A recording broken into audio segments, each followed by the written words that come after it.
what do you make of RFK, the run for president, his exposure now, which is nice because he's running for president? It seems like now he's been forced to at least be listened to. And then more that happens, it seems like more people are open. What do you make of DeSantis and Trump as well? But I'll start with RFK.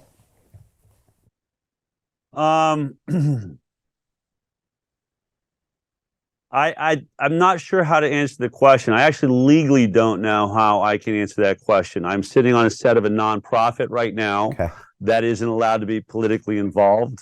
I am directly, I think as a disclaimer, I am directly involved with RFK because I've worked with him so much. He and I have been confidants with each other. So I think that I have a bias when it comes to that conversation. So let me try to just be as general as I can about it. What I think is really fascinating at the moment is that, and I really want to speak it from my perspective. When I got involved with Vaxxed, and there was a primary donor that was, really giving more than most to help us do the work that we were doing. And I had said that my goal was to make the vaccine issue the number one most important issue of the next presidential election. And when we found ourselves in the election between Joe Biden and Donald Trump, I got a call from that person who had since, gone on to do other things, but reminded me of that conversation and said to me, I believed in you and I really supported a lot of the work you did, but there was that when you made that statement that you thought you could make this the number one conversation next presidential election, I thought he's a little bit over the tips of his skis at the moment. And they said, I actually believe you've done that. Now, of course, I didn't do that alone. People like you, many of us were waking up this issue and made that the case. But I think arguably the pandemic was in some ways forced into a reality because our messaging on the dangers of vaccine was becoming so successful. So many parents were starting to really ask important questions. And so that election clearly was about a vaccine. I think if the vaccine had been delivered before Trump, before the election at that moment, he probably would have won. I question why they released it 5 days after he lost the election. Something tells me he was lied to. There's a lot, I think, behind all of that. But I think we can honestly say that the vaccine was on trial. The vaccine was a part of the conversation in every headline across the world. So this is where I dreamed we would be. Now, I never made the statement that the vaccine issue, that everyone would agree with me that there was a problem, but we would all be having to face it. And that's what I wanted. And so I can say this, that I am heartened by the fact that there are multiple candidates now in the United States of America that are running on platforms that discuss openly their challenge of the safety of at least one vaccine, if not many vaccines. That was the goal of the work that we did as a nonprofit.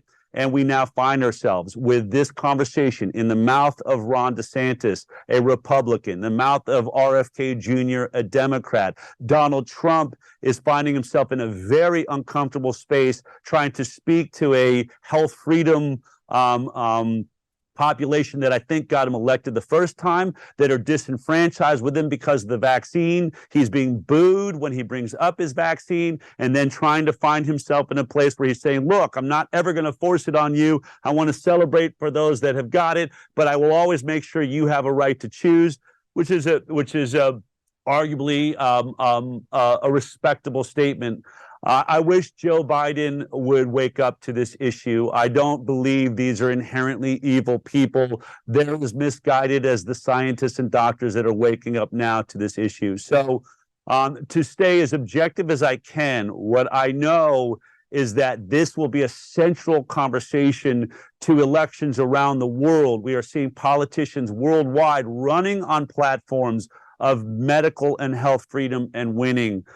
That is what has always been important to me. I think it's important to humanity. If, as you said, and we can look at it from a banking perspective, as you said, if we do not have control over our own money, we do not have freedom of speech. And I would say equivalently, if we do not have control over our own bodies, then we have no freedom at all. If I cannot control what is injected into my body or what I have to eat.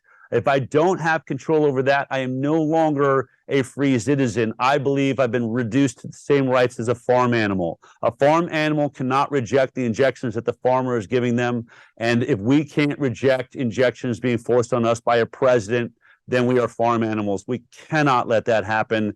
And I'm happy that there are, at least, in the presidential run right now, several candidates in both parties, and I would love a third party perspective. I think that's important too, because you have to question what success RFK Jr. is going to have in a Democratic DNC, the national committee that is saying they won't even have debates.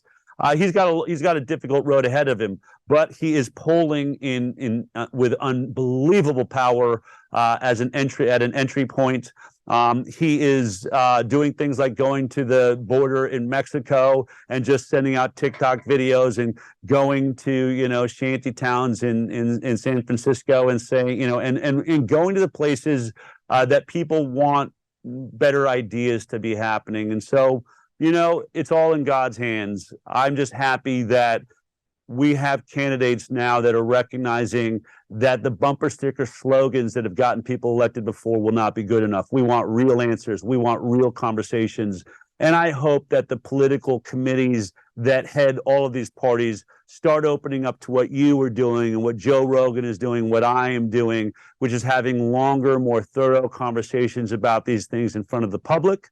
I believe that the public is intelligent enough to understand these topics, want a deeper conversation, and I think we are tired of being treated like we're idiots and we can only understand 5 words that can sit on a bumper sticker. I believe the next president will win because they will speak truth to power and they will do it eloquently and thoroughly. So Jim Rickards has just recorded a video that's not available to anyone in the public, and he's going to be talking about how this upcoming recession is going to be fast, it's going to be bloody, it's going to be nasty. But at the same time, he's going to show you how you can position yourself to profit from all of this chaos.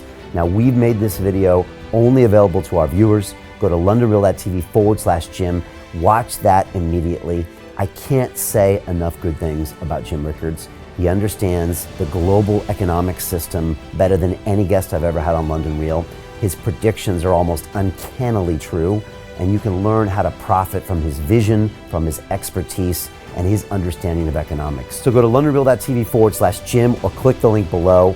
It's an excellent, excellent look on what's going to happen in the future and how you can position yourself to profit from that.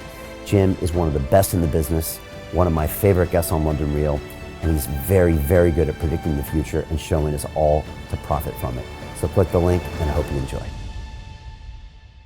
Hey, it's Brian Rose, founder of the DeFi Academy. I've told you my 4-week crypto bootcamp is amazing, but don't take my word for it. This is what my students are saying. The DeFi Academy was an amazing experience for me. It took me totally out of my comfort zone. In this course, I was challenged, I was held accountable, and pushed to do things that honestly weren't always easy. It's been phenomenal, and I can't believe we're already up on our 4 weeks. It has flown by. Going through this DeFi accelerator by far was one of the best courses I've taken. You do this course, you really get into the nitty-gritty of the activities that will make you comfortable with decentralized finance. Thank you so much to Brian and everyone at London Real and the DeFi Academy for even putting together an amazing course like this. Anybody else that wants to do it, please sign up. It is well worth the money.